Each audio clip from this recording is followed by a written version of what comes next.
Welcome to Esoteric Liminal Horizons, where curiosity meets compassion, and every conversation is an opportunity to learn and grow. Alright, let me come find you. Hello! Look who's here! It's like Look magic. who's here! What are your other two wishes?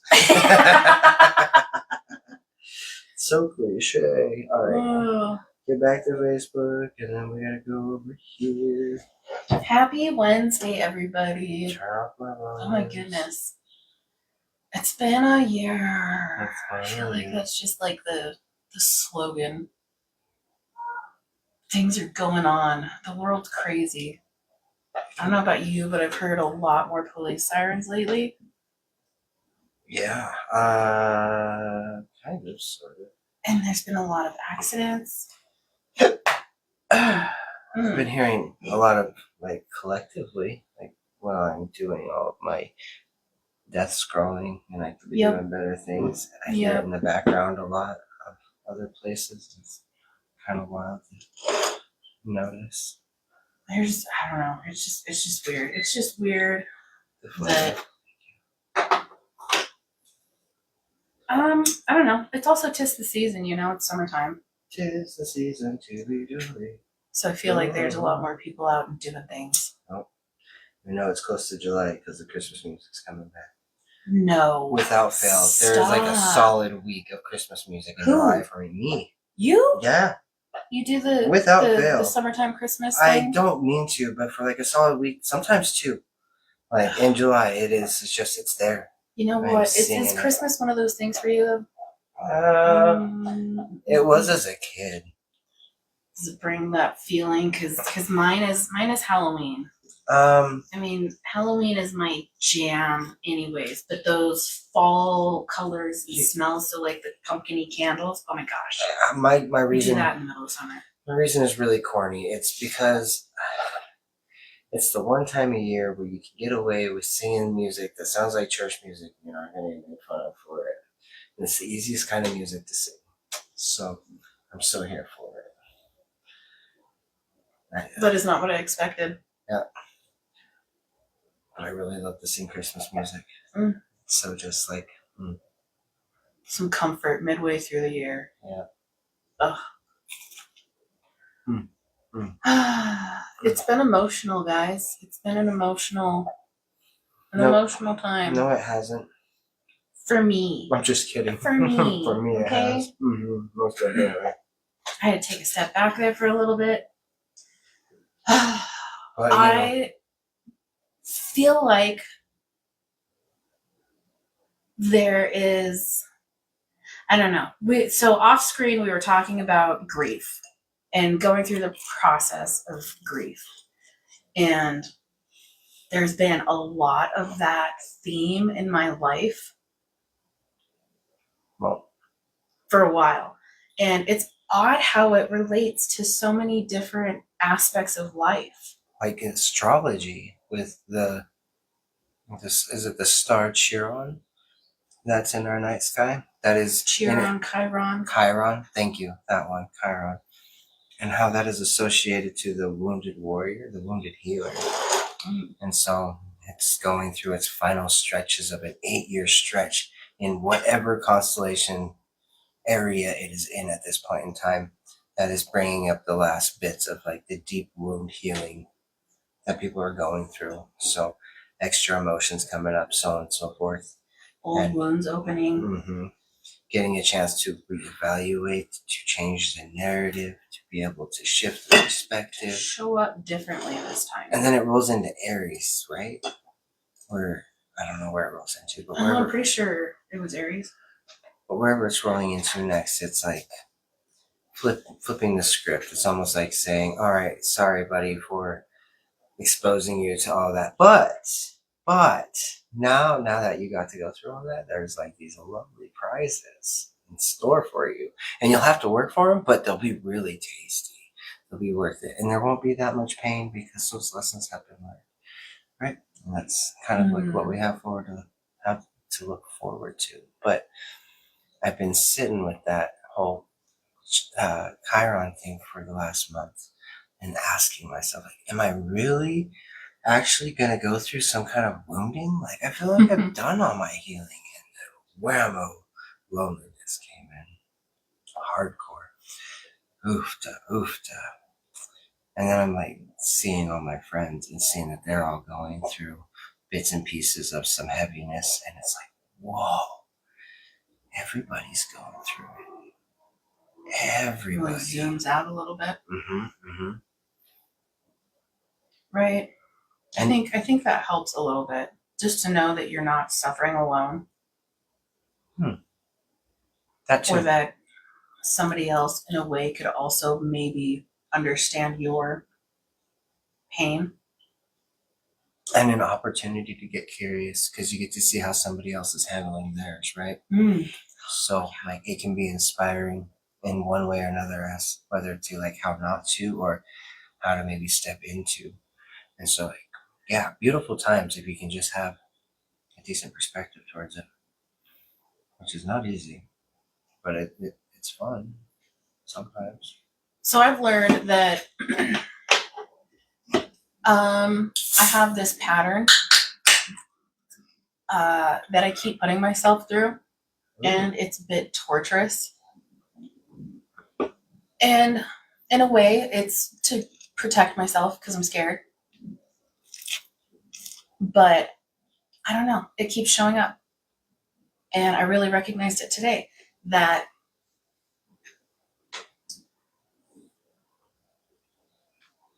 people are uncomfortable with your pain a majority of the time.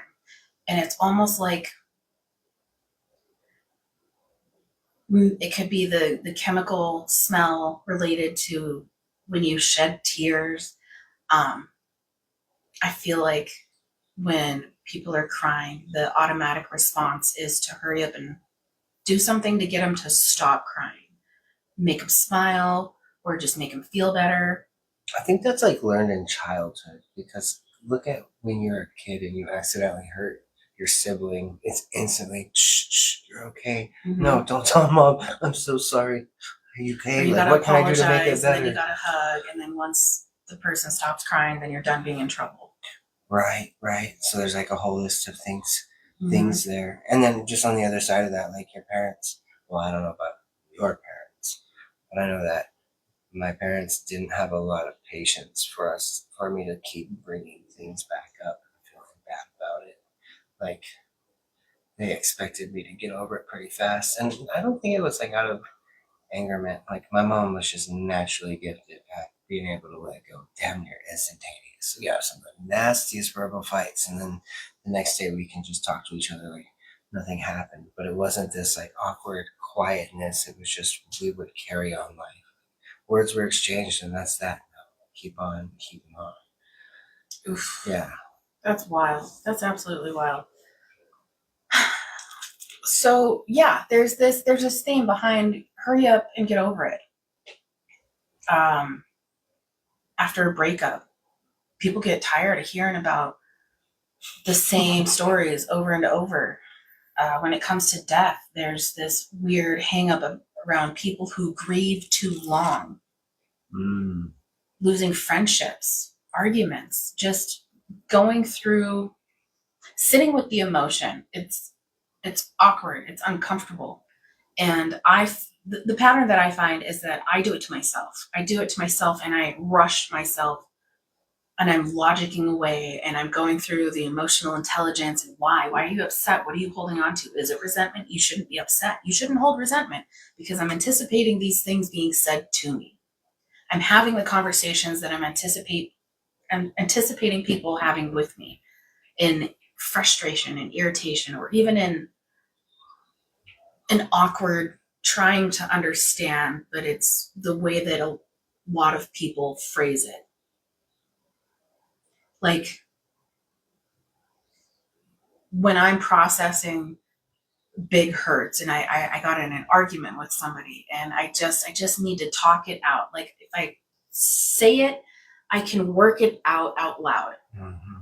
So I'm not needing somebody to fix it right away. And it's really frustrating when I'm doing that and I'm in, my emotions are high, so I'm crying. My voice might be raised a little bit. And then in that almost panic state, it's like it's received as, well, what can I do? What do I need to do to make it feel better? And okay, yeah, okay, well, let me throw you some advice, or this is what I would do. And maybe we could think of something. Can I do anything? Is there anything I can do? Like, just stop trying to fix me. I just want to have the emotion, but it's hard to say that in the middle of going through that emotion. And I recognize it in other people in high emotional situations. The need to fix people, the need to hurry up and make them feel better. And I don't know that it's always fixing the person as much as like solving the situation.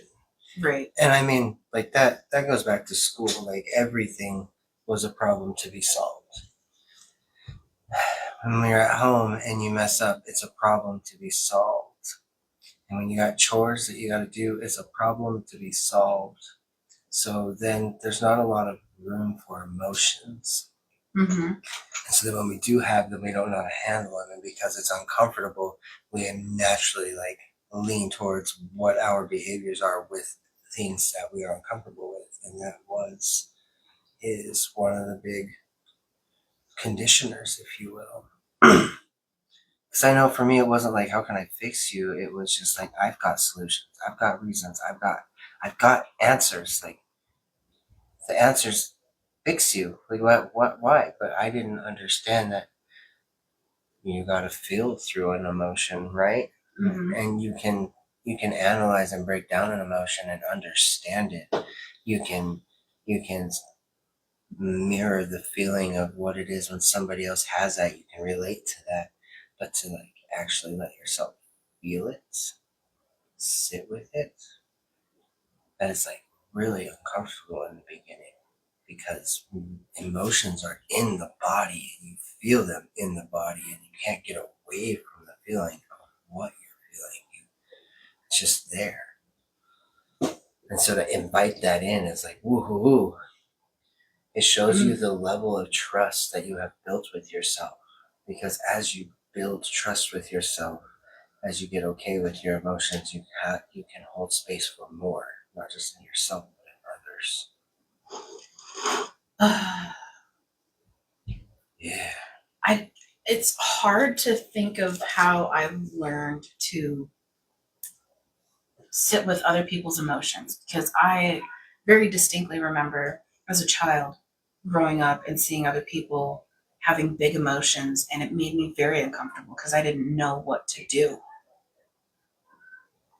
It's more like when I saw it or when I see it on TV, I can empathize what would make me have that reaction, or how it would feel.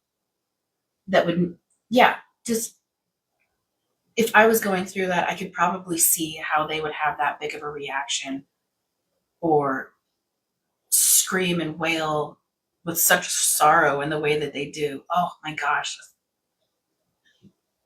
Like, just describing that, I can feel it in my throat where it would come from. There's a part of me that, like, once upon a time would shirk that feeling so fast. What do you mean? I would see it, I would recognize what that person was feeling, and then my brain thoughts would start to step into the whole like scenario of what it would take for me to have that, and then there's just like a whole on hard stop. Those brain thoughts are not going any farther. We are turning around and we are just gonna watch this person cry on TV. We already know why they're doing it. We don't need to feel it too. No sirree, Bob. And it's not like that anymore, but oh, man, big emotions were a really awkward playground for Braden. And in the moment with people in real life, it wasn't so bad I could do it. But TV is such a dramatized version of it that it's like, oh, it's just too big of a feeling. I didn't want to know what that was like. Yeah. I think that was a lot of it. Is the fear of what the not knowing what to do, with somebody who is having big feelings like that, or who is really angry. Angry is another one. You know, there's a sense of danger behind that. Anger is dangerous. And then I think like TV and seeing how people express dramatized anger on TV.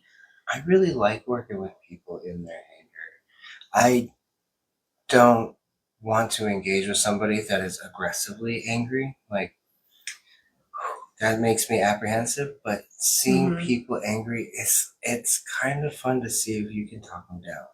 Like, not in a let's see if we can wrangle them in and get them back to, but really honestly and truly, man, they're going through something, and if somebody could just hold space for their anger and give them the healthy outlet of it, then why not? Like, I don't know. Let's see if I can do it. Like, worst case scenario, they just get angry and say, "Just leave me the fuck alone." And okay, well, I tried. You know, like, that became more important to me in my later teenage years as I looked into negotiators later, and like teenager, bro. It took me forever. Yeah, I didn't care like about 25 or 27 before I figured that out. That is way to go. Damn.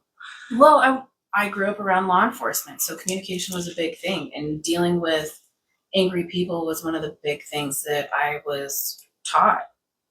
So de-escalating situations was big, and being able to adapt to chaotic situations and be the person who could lead through a chaotic situation and de-escalate and keep a clear mind and not let the adrenaline take over. So I guess I was kind of introduced to dealing with anger there, but sadness was still really awkward. Because I remember and I recognize those commonplace phrases that end up rubbing the wrong way and end up feeling like sandpaper when you're when you're in the midst of those big emotions. The you know what, we'll pray for you. Bless your soul. Sending my thoughts and prayers. It's just in the middle of the big emotions. It's hard to feel the love from that when it's something that gets said so often, especially if it's just typed online. Or the reach out one. Like, I totally get that people mean what they say in the whole reach out. If you need anything. Well, yeah, but it's become such a cliche term. It's almost grating, right? Like, I don't want to be told reach out.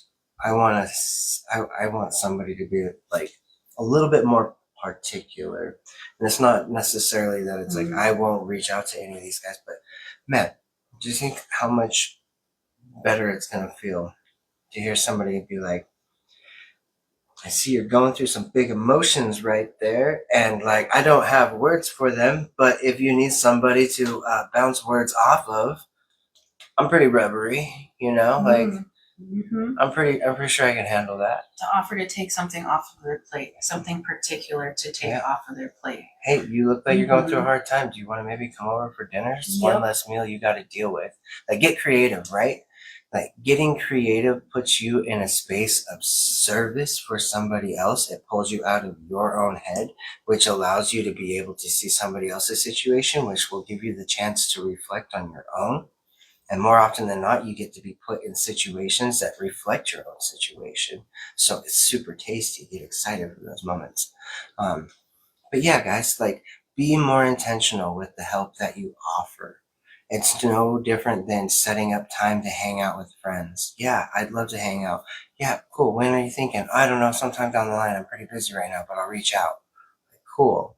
Thanks. I feel like it's alarm bells when you know that somebody's going through something big, or they're having big emotions, or they're really sad, or they're really angry. And I feel like one of the, gosh, you know, it's still really difficult to figure out where it started from. Before you get there, hold on, let me finish this. But on the flip side of that, when you are more intentional with hanging out with people and you want to, and you make them a priority, it stems from, yeah, I'm free Tuesday. What does your Tuesday look like, right? You engage and set specifics so that the actions can actually happen. They don't just stay words. So same with offering help. All right, boom. I guess it just stems around empathy, but that feels like such a blah word to use. It basically is, yeah, I guess. But the uncomfortableness that I was feeling around people who were really, really sad was because the only thing that could come to my mind was those silly repeated phrases. And I didn't want to do that. Slowly. So And Monica. And Rick. And Elisha. my feelings I could resonate with the way that they're feeling, right? I could imagine going through that situation and reacting in the way that they did. But beyond that, I couldn't fathom what I would possibly need in that situation. How would I feel? How would I react to these things? What would I be doing? And it feels like super dark to do because I guess it's scary to think about. But if somebody ran over my dog, the dog that I grew up with, the one that I'm so connected to, oh my goodness, what would I need if that just happened? And people are hearing about it, and now somebody needs to respond to it. I know what you would need.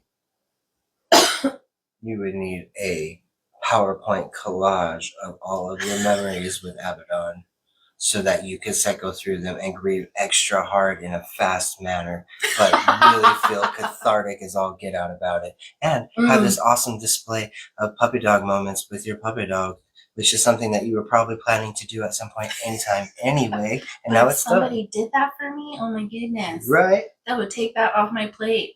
Yeah. It's like being able to play sad music to initiate the cry. Oh my gosh, I never understood that, but also it is magic. It is. I have a playlist. Everybody hurts. But yeah, people like one of the older things that people always do is when there was a death was people bring meals. And thinking about it as a parent, because gosh, I hate trying to figure out what to make for dinner. Dishes. On top of going through this immense grief of having lost my dog, like, and I don't want to make anything. I'm not even hungry, but I should feed myself. But gosh, the idea of making a sandwich is just too much. So yeah, if somebody brought food, that would be one less thing that you have to think of. It's just easy heat, microwave. Maybe it's not something that even needs to be refrigerated and it's just ready for you to eat. And then think about your skill set, guys. Like, what are you good at? Like, because what you are good at is a way that you can offer your services. Yeah, and help others. Because goodness knows everybody needs a helping hand. It takes a village and all that. You know what? I'm not really good at the sounding board thing, but you know what I am good at is I'm really good at throwing a spa day, and I've got all the essentials to just bring it over to your house and do. And I know you're feeling really bad right now, and that's okay. So what if we just had a spa day? You know, I like the how can I show up best for you, but also that does put somebody in a space of having to think of what it is that they need. And when people are in heavy emotions like that, that's the last thing that they want to have to figure out is how to accommodate somebody to accommodate them.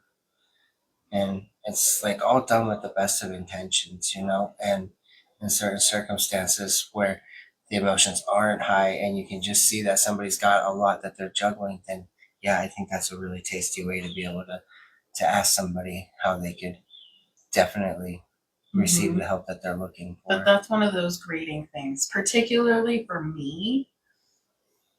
I am a huge overthinker. I am the list maker. I have all the things in my head. Like, so if you ask me when I'm going through it, what can I do for you? If I am high in emotions, if I have been able to have the time to come down and have a regular conversation, I can do this. But normally right off the bat, in the middle of going through this initial thing, as you know, my dog died, asking me what you can do for me is like asking me to figure out how to use your brain. Bro, You know, like, can you not use your eyeballs and your brain together? Which this is coming from a really highly emotional place. Like, I know it sounds mean, but in the middle of feeling the emotions, this is where my head goes. Like, you want me to figure out how to regulate your emotions for you. You want me to figure out what you could do to make yourself useful in this situation. When there's all this stuff going on, you can't just think of, I see that you have all these things on your plate. I can offer to take this one off. You know, and if you don't know, it's as easy as asking. You just got to ask them, do you have a list? Because they'll either say yes or no. And if it's a yes, you can be like, great, what on that list can I help you with? Boom. Or vice versa. No, you don't have a list? Well, would you like to sit down, game plan a list so you have somewhat of an idea of what it is you want to do? And that list doesn't have to be an exact list.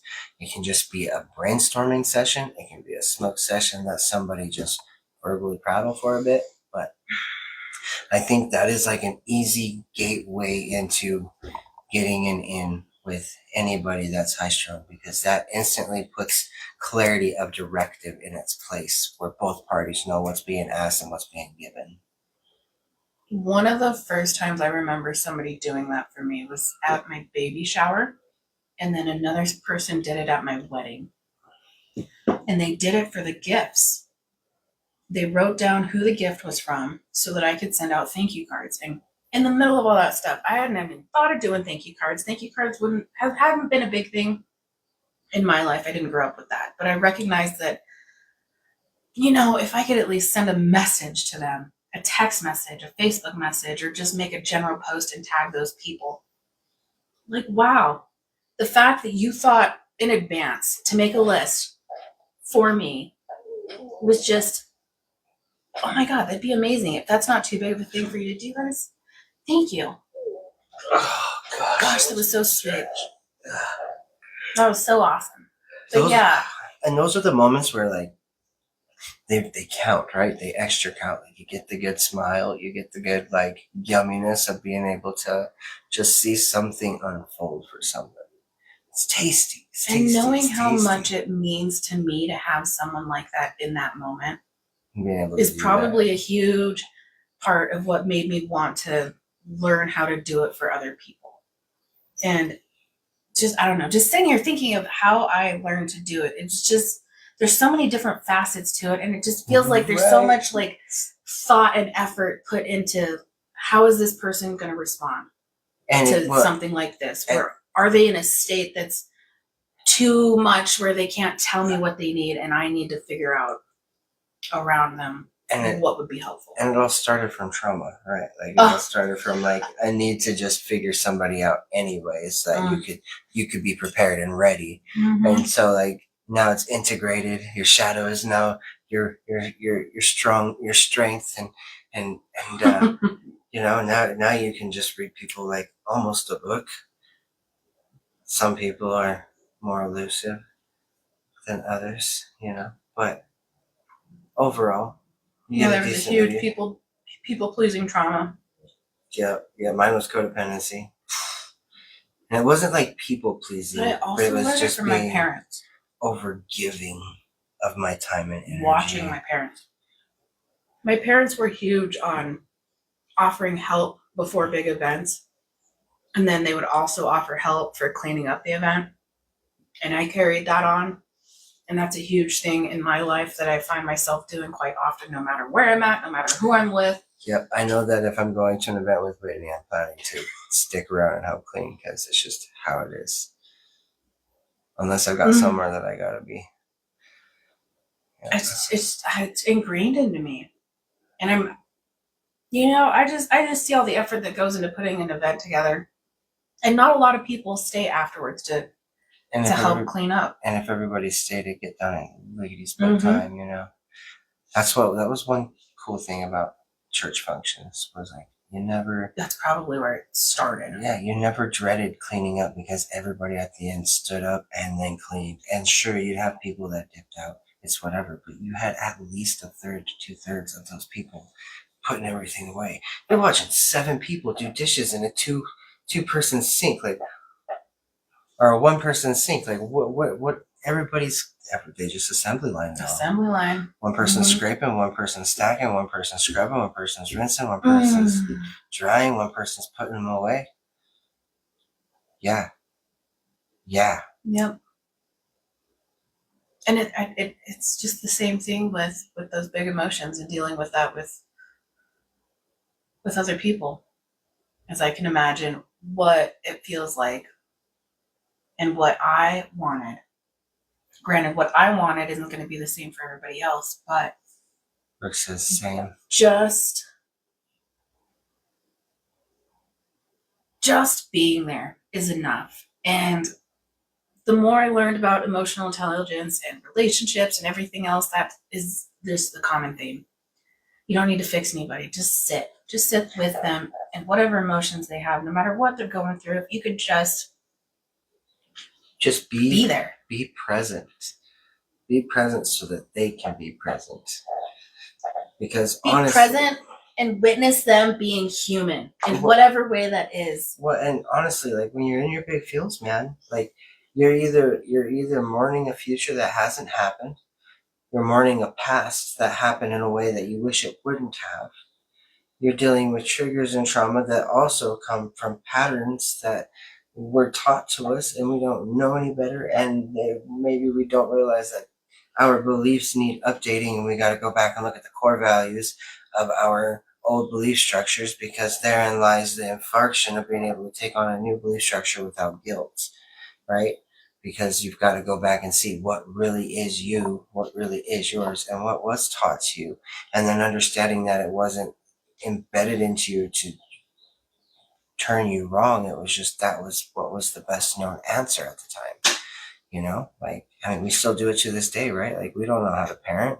We've got books on it, but at the end of the day, it's your own experience. And like, it looks different for everybody, and y'all have different epiphanies. Like, I remember meeting a very, very in touch dad with his daughters, with all of his kids. He loved his kids unconditionally, over the top. That if that kid had a fever, he was not working. And I'm like, bro, it's a fever. I've worked through a fever. You've got your wife at home and the dog. Like, they've got all of the like nurturing that they need. Like, I don't get it. And I tell you, now that I've really built a relationship with my daughters, I see it so much more. Being present with your kiddos, really, like, wow. Talk about a game changer. So now I understand them a bit more, but like, holy cow. All sorts. All sorts. And he's still like that. I say it was like it was a thing. No. Well, you don't know him anymore. You knew him at one point. Is that person still around? Yeah.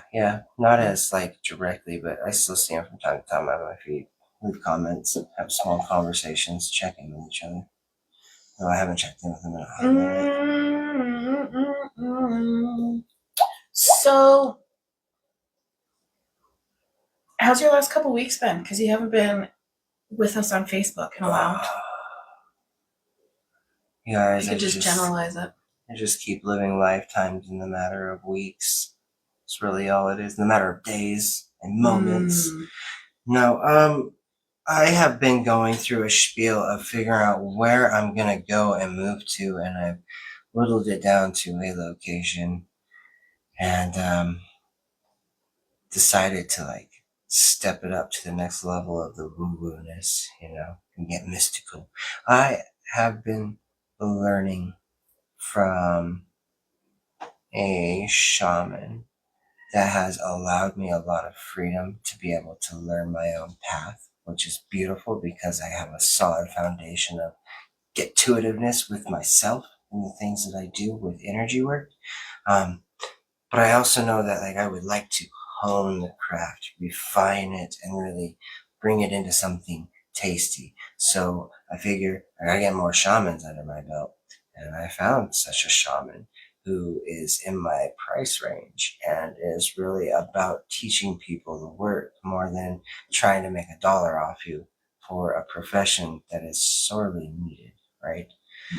And so I get to go travel and get to see beautiful scenery and sights and live out some childhood dreams of places that I've always wanted to visit and I've never taken the opportunity to do so.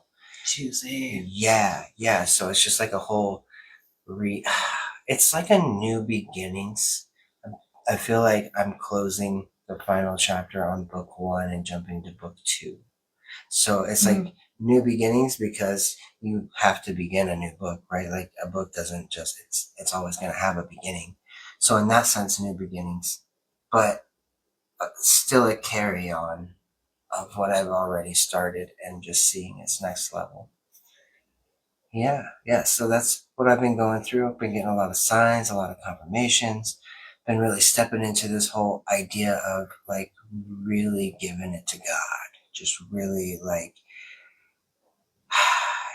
What's that mean for your business? well, for right now, the shaman guy that I was talking to said you can't put a price on healing. Like it's not meant to be bought. It's equal energy exchange. So it really is donation based. And that's going to be anything healing, right? It's just like the way I understood it is information is universal and we have access to it at any time. But just because we have access to it doesn't mean it's ours. And so when we start putting monetary value on it, we are claiming it as ours and we are expecting a return for something that was essentially borrowed because all knowledge sits in a pool of collective consciousness. So when you see it like that, it's like, all right, I believe that this method is going to be a sound foundation for what it is that I want to step into because I do feel that everybody should have access, but I feel like there needs to be an update. People should be able to ask what they're worth energetically, and there are those that can pay that and those that cannot, and the ones that cannot aren't refuse service. You like make up the difference for them. Like you don't have to make the money every time to do the work. Sometimes you can get a profound message. Sometimes you can learn a badass recipe. Sometimes you get to learn a new skill set. Sometimes you get the bounty of somebody else's skill set, whether that's clothes or blankets or car things, like what have you. Like open yourself up to potential. And in this way, you can see your value, you can own it, and you can humble yourself to step out of your value to be able to give it to those who are in need of it in a way that allows them to benefit. And then you start stepping into not just the law of reciprocity, but you're stepping into the law of consecration, where there's an equal give and take. And it's not everybody takes everything that they make and put it into a lump sum and then redistribute it out to the whole. It's that you trust that those that have more can give more, and you trust that those that have less, you can give more of yourself to them without losing out, because there's always somebody there to make up the difference in some respect, shape, or form. And so then it's everybody's responsibility and nobody's responsibility, all in the same go. And that's like the angle that I am now working. That's more like community. Yeah. Well, that's what we're here to do, is heal the communities, right? Like, it's got to happen one way or another. I have been going through the trenches. I've been going through the trenches this year, for sure. But I also feel like I'm super proud of myself for everything that I have gone through and that I have taken and transmuted and learned from.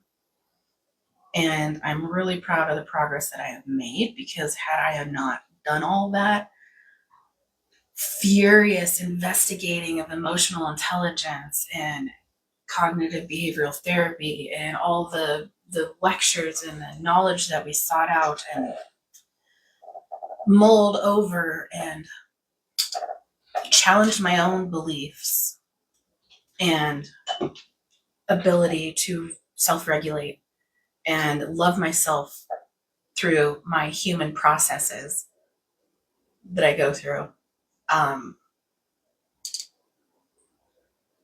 I, in a way, as we talk about hurrying up and getting over things real fast, feel like it fast tracked my ability to, I don't know, initially process the things that have happened this year. Yeah, like you densified your knowledge so completely that it doesn't even matter if it didn't all stick, because there's too much of it for not a lot, for you to not have a lot to stick, right? Mm-hmm. And in so doing, you've got a foundation. It's literally the definition of just picking up a bunch of mud and throwing it at the wall and seeing what sticks. Yep. I got dealt, or I dealt with a curveball last week, and it really threw me for a loop. And I was initially sitting with the emotion thinking, I will never do it live again, ever. Oh, what? Yes, I was in my feels and I was sad. And I was like, oh, there's been a lot of instances this year where I've been like, you know what? I'm just going to be done. I'm not going to do it anymore. Are those the days when I'm like, hey, buddy, I'm not here to do the lives. You have to do it on your own. I think there's maybe been one or two where you not being able to do it might have added a tiny bit to it, but it wasn't the initial reason. So what's the reason, if you don't mind me asking? Life's chaotic, and being able to juggle all different aspects while, I started this year out with this huge passion behind wanting to build my business. Oh, me too. And balance my home life with it. So I was going to make them work in harmony together.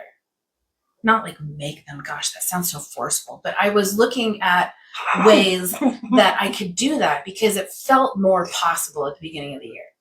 Yeah, and I feel that. Now my focus is shifted.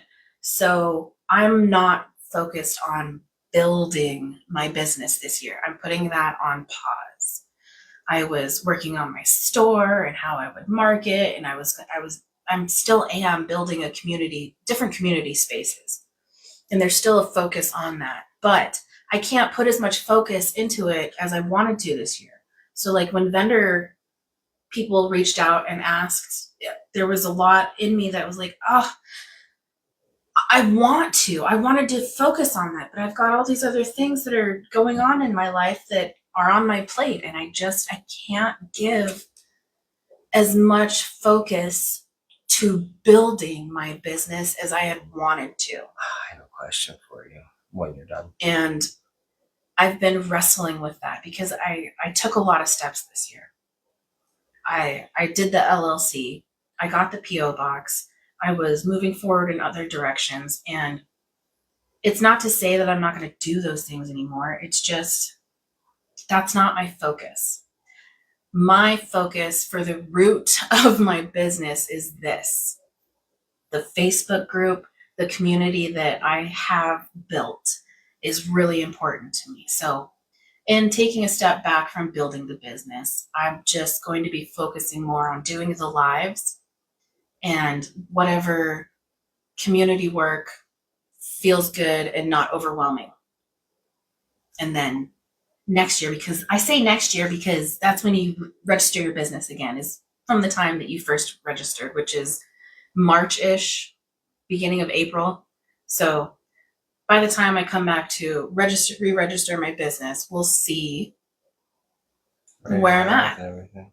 So right now I still have the full ability to do the life coaching and I guess like technically take money for the services that I offer, because that's the big thing with having a business license is you can't charge for things without your business license. Mm-hmm.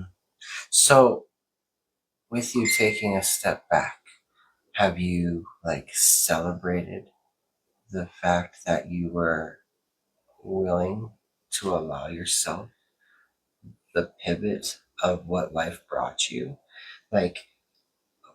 Would there have been a time where it would have been really hard for you to let go of the business aspect, even though you had all of this piled on because of how badly you wanted that to succeed? I, what do you mean by celebrate? Well, like, think about it. Like, if you could fight the good fight with your business, build your business, go through what you're going through, add that to your plate, feel like I'm an accomplished badass motherfucker. Don't take nobody, right? But like the amount of energy and taxation on your current self to be able to like manage all of that would be super taxing, right? Mm-hmm. And not only that, but like, could you give your best side of yourself to your business if you went that route? And since you didn't go that route, and you decided instead of trying to hold all of it, you were going to pull a couple rods out of the forge pit, if you will, and set them off to the side and be like, I will heat you up and work with you later, but for now, I've got these ones, and that's my capacity that within comfort range of not burning myself out. Like, that's something to celebrate. I have struggled to celebrate anything when it comes to the whole business aspect because I haven't completed anything in the back of my head. And I do give recognition and acknowledgement to, like I said earlier, the way that I've been able to handle things this year as opposed to, you know, But completing things doesn't mean. no, but I allow myself the breather, the, and that in itself is enough for me lately. That is giving, just breathing life into it's real. Like having started a business, having acknowledged the work that I put in to create what I created at the beginning, and then to again celebrate it on the anniversary after a year of doing it, and then again after I re-register my business as an LLC. It's like I did that. I did that. So it's like the same thing because with everything else, I sat with it and I wanted to hurry up and make a decision, but then recognized that there is too heightened of emotions to be calling that a decision made with clarity.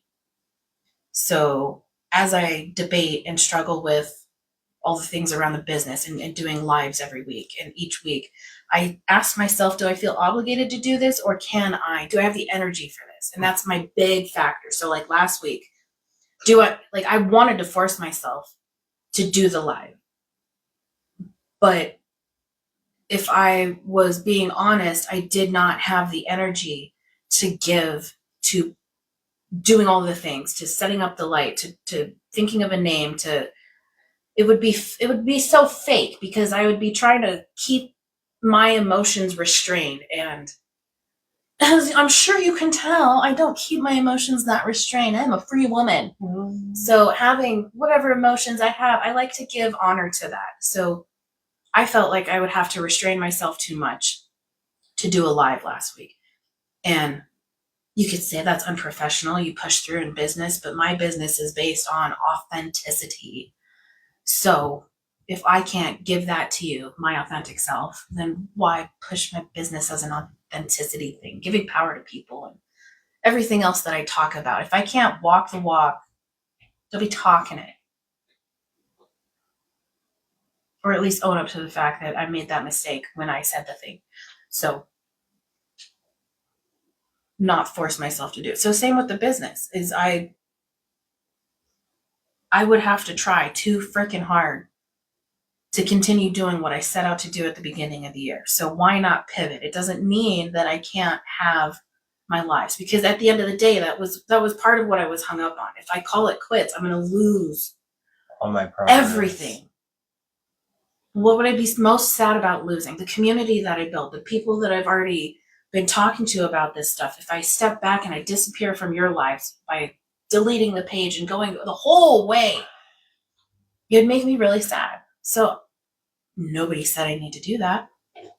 There's no reason I can't keep the Facebook. There's no reason I can't keep doing Facebook Lives. So I can keep doing what I initially started. There's no reason that I can't keep that. That's what started all of this, was the want for community. So I can keep doing that. and then realizing that, you know, you re-register your business in a year. So I kind of have a timeline of waiting until next year and see where I'm at then. Which is beautiful. Mine was like a very subtle pivot. Like, I know what I just explained to you guys sounds pretty sudden, but like, I just out of nowhere, I realized I am not actively working on my life coaching stuff. I haven't made any new evergreens or workshops. I haven't done any promoting for myself to have people like actually talk and do these things.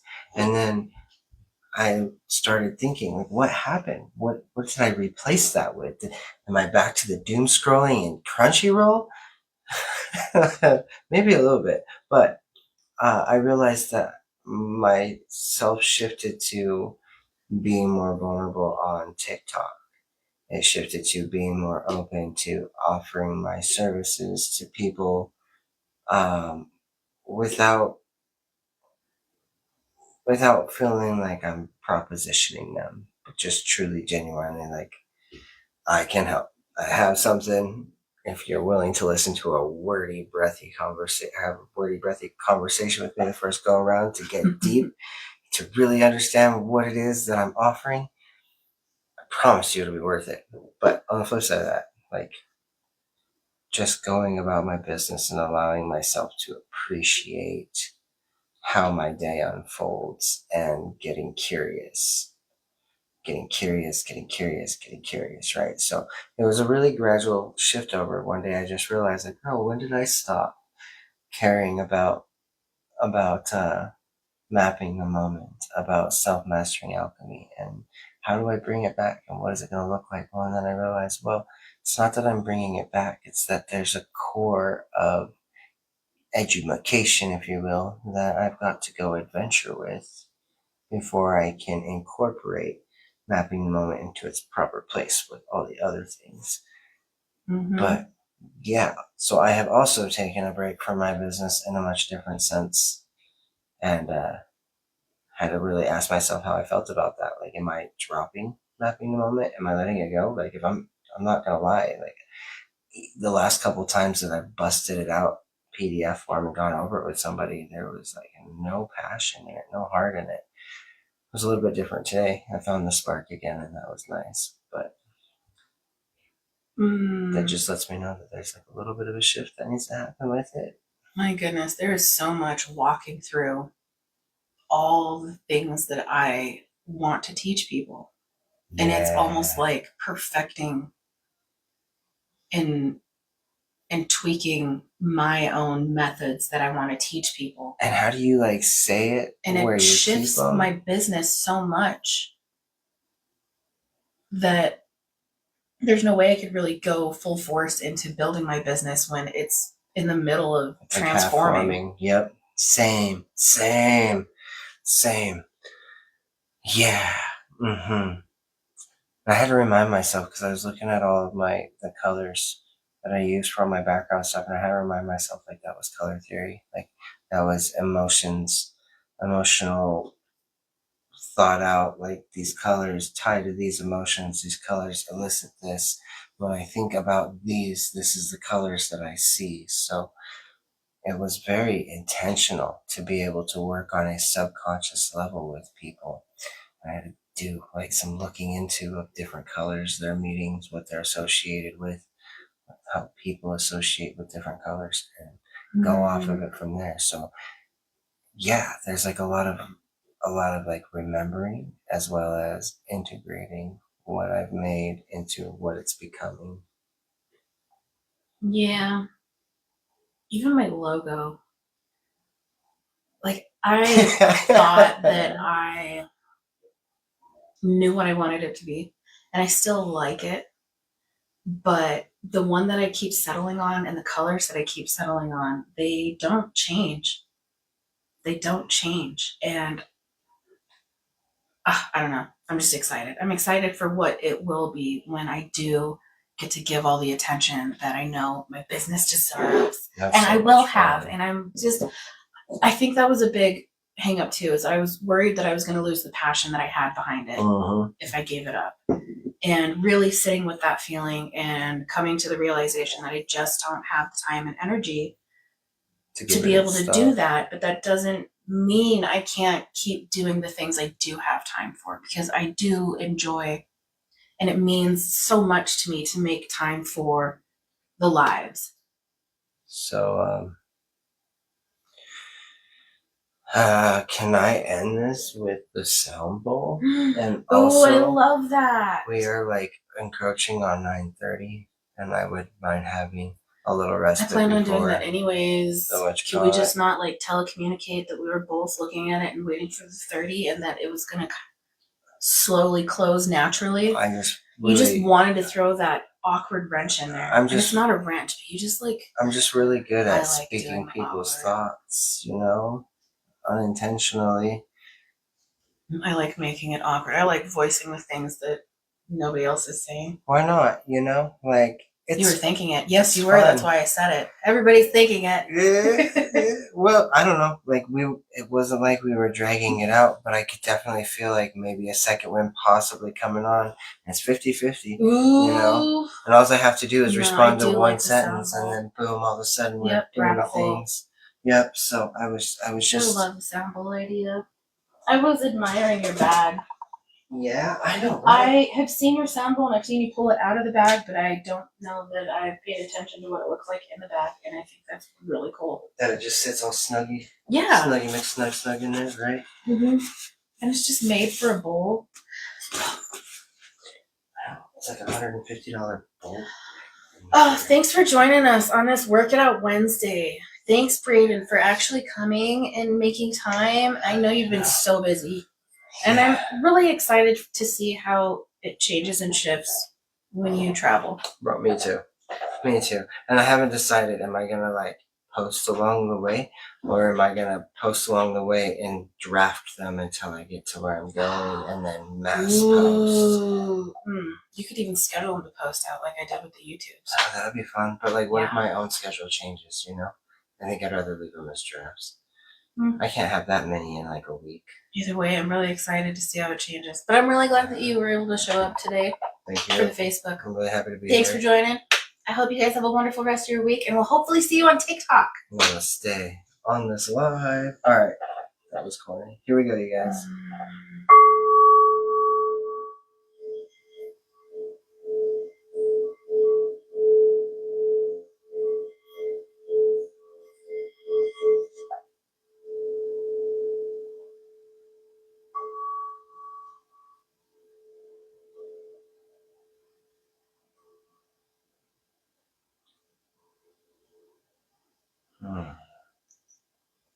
Tasty. All right, you guys. We'll see you again real soon. Happy Wednesday. Until next time.